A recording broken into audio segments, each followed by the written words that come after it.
Hi, friends. My name is Joanne Jones. I am with the Central Piedmont Virginia Master Naturalists here in the Cumberland County area. And I'm going to take you on a nature walk on my farm today. And we're also going to learn how to do an entry in a journal or a nature notebook.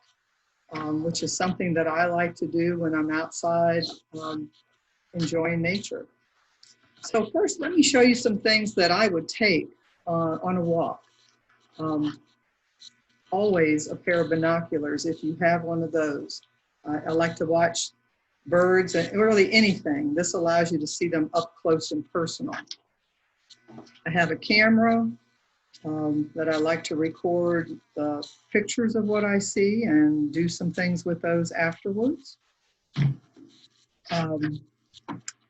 You might want to look at something up close. This is called a loop, and it's a magnifier. This particular one has a magnifies up to 10. There's some that are much stronger than this. But this is fun to look at caterpillars or insects that are very small. Anytime you take a walk, you want to have some sort of sunscreen and bug deterrent. This would be for ticks and bug protection, and you can use that however you're used to using it. I like to put it on my shoes and my socks. And I often tuck my pant legs, if I'm wearing pants, into my socks to keep ticks from crawling up my legs. Water, always important to have water. A little backpack would be good for all these things. And a field guide. I don't always take my field guide with me. I might come back with my photographs and look up what I saw in here to try to identify what I'm seeing. This happens to be a field guide for butterflies, and it would show butterflies that are in our area. That's what this book is. This one shows birds that are in a larger area. Lots of different birds. Okay, when we come back from our walk, I'm going to show you some pictures. We'll make a journal. We'll do a little entry in the journal. And don't say you don't know how to do that. I'm going to show you how. And some people like to do a little sketch. And I'll give you some hints on how to do a quick sketch. Okay, you ready? Put your hat on and let's go.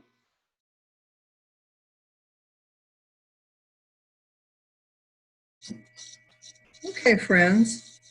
Let's take a walk around the meadows and gardens at my farm.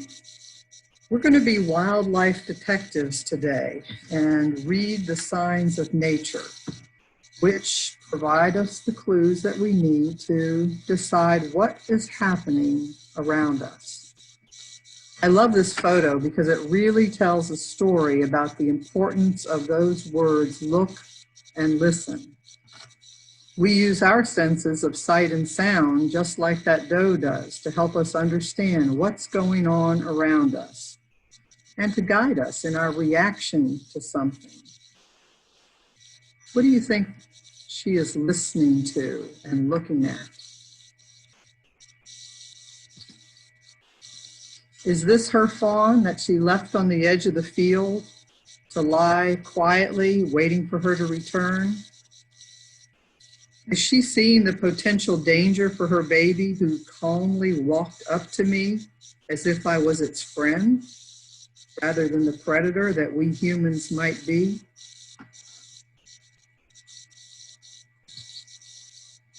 The fawn's eyes clearly show a look of innocence and lack of fear.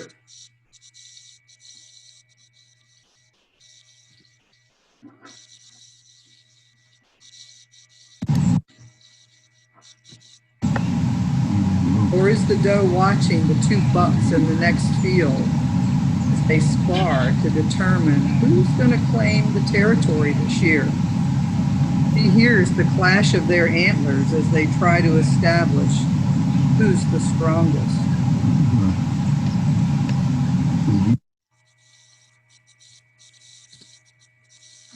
What I see is that the larger buck has shown that he is the strongest and he will oversee this territory.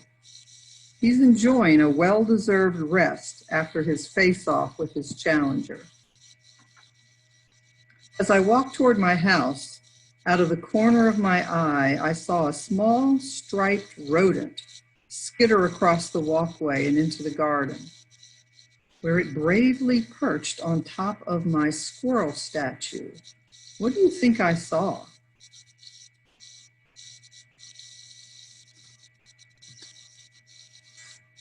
It is one of the cutest mammals that I rarely see. The eastern chipmunk has found that there are loads of sunflower seeds in my garden, as this is where I put out my seed feeders for the birds. Chipmunks store their food in an underground nest chamber and mostly eat fruits and nuts and berries and seeds and mushrooms. Well, it didn't take me long to see that his home is under a nearby pile of rocks. This beauty is the monarch butterfly. He stopped by for a sip of nectar in my yard before continuing on his journey. It seems like an impossible feat for such a delicate-looking insect, doesn't it? But each fall, these butterflies journey south by the millions, so keep your eyes open for them. I walked out into the field looking for other interesting insects, and I found a very large lime green moth with a thick white body and two tails. Does anybody know what that was? If you said Luna moth, you are exactly right. The Luna is one of several giant silk moths found in our area. This one probably just hatched from his cocoon and was taking time to dry his wings before his first flight. These moths do not feed during their short life of about 1 week. They find a mate, reproduce, and start a new generation. On my way back from the field grasses, I noticed another one of the giant silk moths that are found in this part of Virginia. The Polyphemus moth is named after the giant Cyclops in Greek mythology, who had a single large round eye in the middle of his forehead. These large eye spots on his hind wings make it easy to see why he was given that name. Their spots might help scare away predators. As I approached my house again, I saw some very large birds grazing in the lower front fields. These birds are extremely wary of people, and they're prized for their meat, which is often eaten for a certain holiday in November. I know you know what I'm going to show you. Wild turkeys, traditionally hunted around Thanksgiving. They travel in flocks, and they use their feet to scratch on the ground for nuts and berries and all kinds of insects.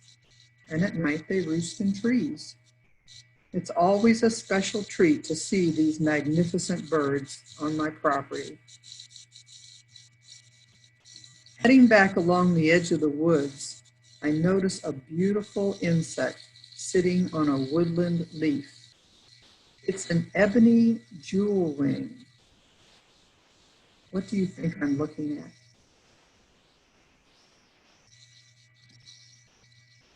This is one of the many species of damselflies found in our area. These beauties start life as an egg, live and grow underwater as nymphs, and then crawl out of the water to emerge from their nymph skin into adult damselflies. Not far from the ebony jewelwing, I spot another member of the same order, the colorful green eastern pond hawk. This is a type of dragonfly found along streams or in aquatic habitats.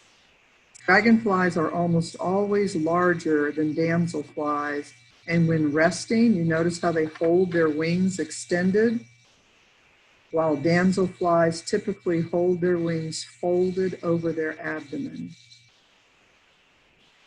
I'm always amazed at the variety of species you can find right in your backyard.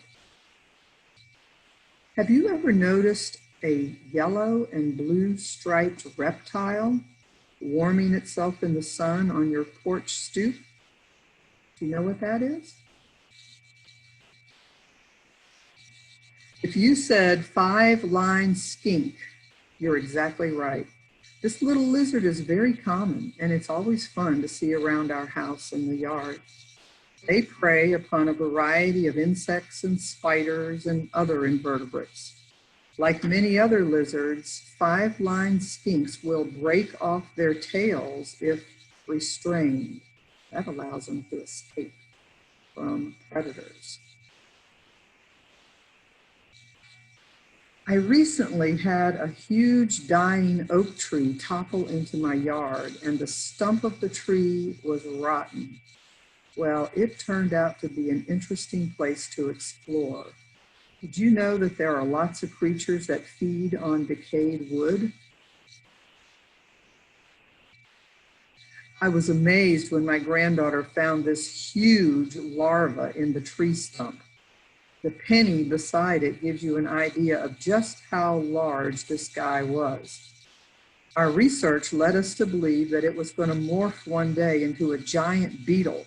So we returned it to that rotten tree stump. Well, guess what showed up in the tree stump 2 weeks later? This amazing eastern Hercules beetle is one of the largest flying insects in the world. Although they look fierce, they aren't dangerous and they are not known to bite. But they do have strong spiny legs, as you see, that might scratch you if you pick one up. While we're talking about beetles, I was surprised to find another giant beetle on my deck one morning. This is the eastern-eyed click beetle. And of course, these huge eye spots are false eyes.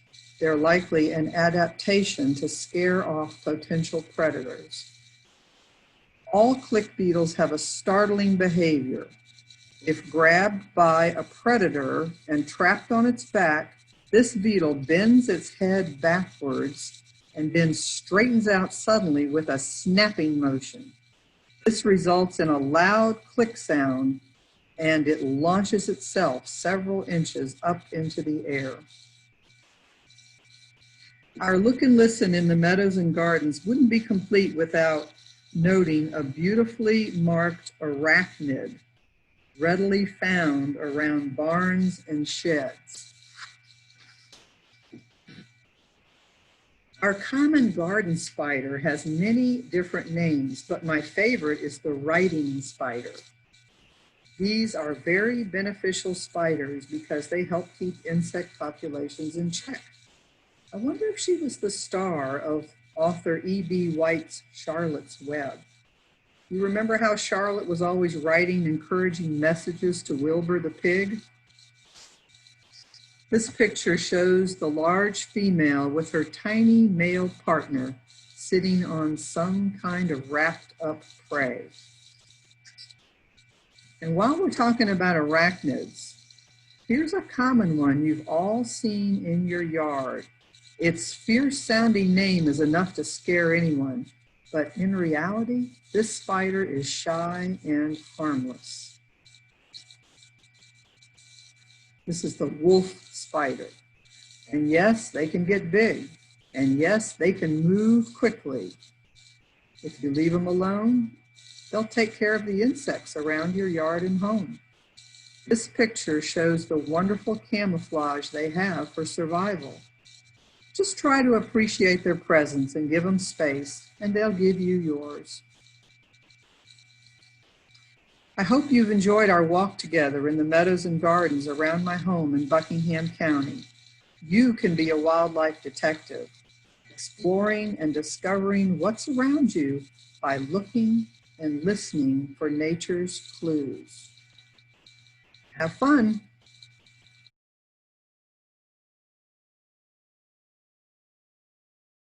Okay, we're back. Did you enjoy that? Now, let's talk about, I promised you we would do a little bit of journaling or just recording something that you liked on that walk. When you are learning to be a naturalist and paying attention to the natural world around you, it's always nice to have a little, this is my nature journal that I have filled up, but it's nice to have something that you can take with you to keep notes, or at least to take a little sketch of something that you thought was really cool. So I actually started this journal some years ago. It's been finished for a while, but you notice I have a little booklet full of entries of things that I wanted to remember or things that were important to me. There's a bigger journal than this one. This is nice to put in your backpack or even in your pocket. This one is a little bit larger and not as easy to carry with you. This is one you might write something, an entry after something happened. But my granddaughters come and visit me on the farm, and so one day, here's an entry that I made one day. We have had a lot of snakes on the farm in the last year, and so my granddaughter came and she drew this little picture of herself and the snake, and let me tell you what she said.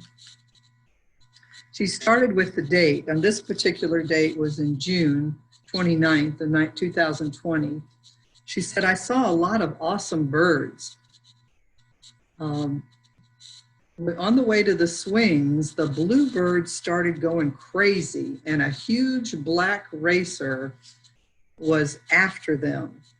The bluebird box it went over to the bluebird box, and the snake was hanging off the box. I grabbed the snake and hit the snake with I grabbed a stick and hit the snake with a stick. And he zoomed away, and he tried to attack Graham." That's what they call me. He actually didn't try to attack me, but he did come closer than I wanted. "He raced under the shed, and I think he is gone. I had a lot of fun."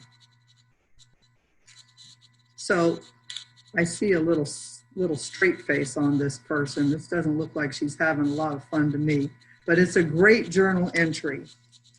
And the other journal that I have here is a professional journal I wanted to share with you. This is one that I actually bought because I thought it was so well done. This person takes walks every day, and she recorded her walks for a year. And this is a picture of her art. As you see, she's an artist. She's recorded the leaf that you would find in the fall. It was August the 13th. And also she has an insect that she saw, which she identifies as a Carolina locust. So you notice also that there's a date on here at the top of the page, August 13th. That is one of the first things you want to do when you do your journal entry. You want to put a date.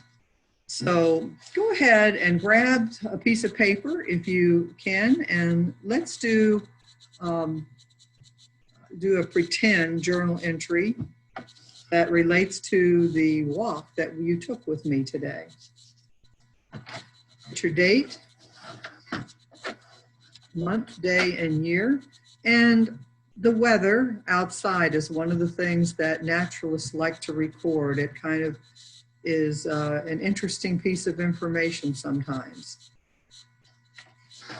And just to make things easier, I'm going to choose the picture that I thought was fun today. You can take any any of the critters that you enjoyed seeing. And I'm going to show you how to do a sketch, and then you can write something about what you saw. So I chose this chipmunk, which like I told you, I don't see this chipmunk very often. I am aware of him now. I know where he lives.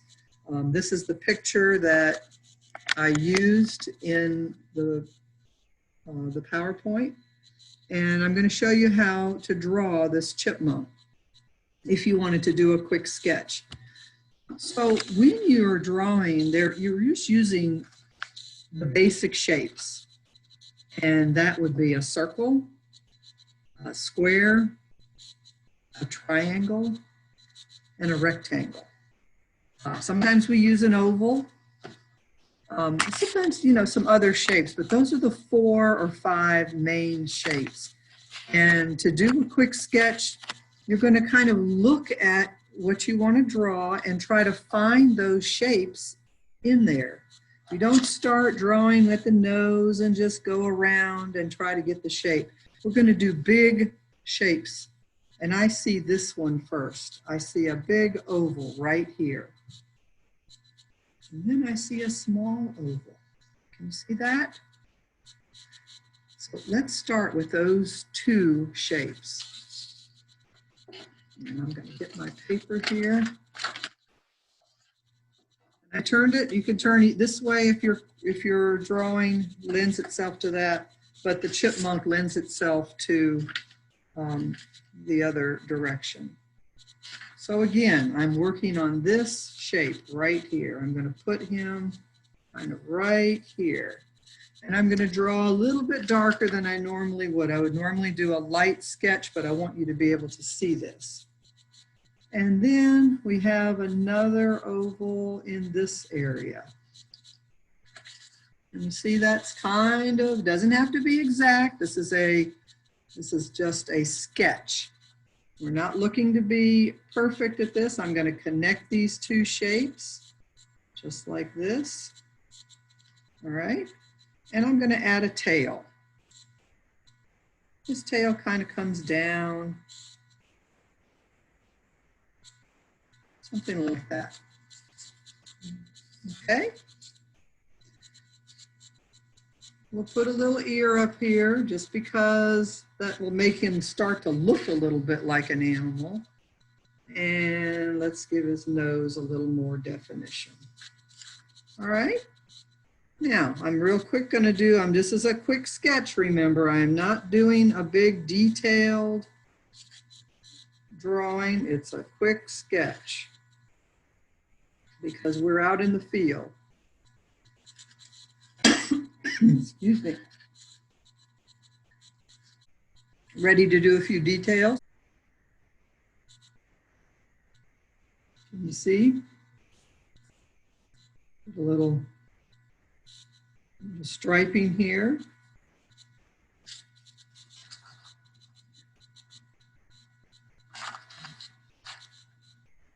Give him a stripe down his back. That characteristic right there is what's going to let you know this is probably a chipmunk. Okay.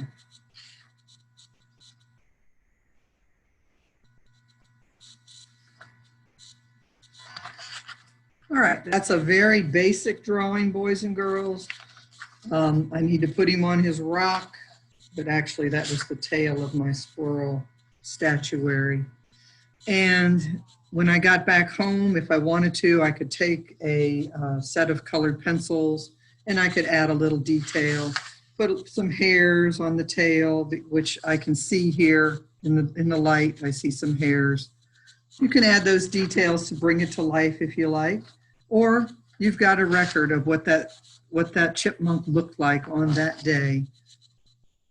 Now, you would write a few sentences about your drawing. You know, this only took us just a few minutes to do, and you could do the same thing using the basic shapes. But you heard what I said about the chipmunk. I think he's adorable creature that I hardly ever see. And you might just say something like the chipmunk showed up on my walk today and sat quietly on a rock for moments before it disappeared under some more rocks. Okay, I hope you enjoyed that today. Do your journal entry. Share those if you like. When we do journals, we don't have to share. Those can sometimes be personal and kept to ourselves, but I hope you enjoyed this. Take care, everybody.